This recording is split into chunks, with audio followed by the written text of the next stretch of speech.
దక్షిణాదిలో top కొరియోగ్రాఫర్గా కొనసాగుతున్నాడు Johnny master. టాలీవుడ్తో పాటు Bollywood, Kollywood, Sandalwood పరిశ్రమల్లోని star హీరోలకు కొరియోగ్రఫీ అందిస్తున్నాడు.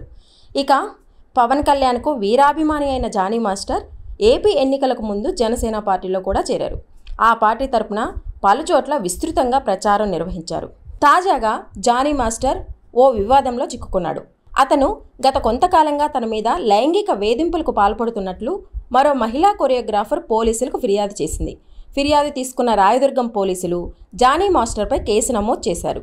చెన్నై, ముంబై, హైదరాబాద్తో సహా వివిధ నగరాల్లో అవుట్డోర్ షూటింగ్స్ చేస్తున్నప్పుడు, అలాగే నార్సింగ్లోని తన నివాసంలో కూడా జానీ తనపై అనేకసార్లు లైంగిక వేధింపులకు పాల్పడ్డాడని సదరు మహిళా కొరియోగ్రాఫర్ ఫిర్యాదులో పేర్కొంది. ఆమె ఫిర్యాదు మేరకు రాయదుర్గం పోలీసులు 0 ఎఫ్ఐఆర్ను నమోదు చేశారు. విచారణ కోసం నార్సింగ్ పోలీసులకు కేసును బదిలీ చేశారు.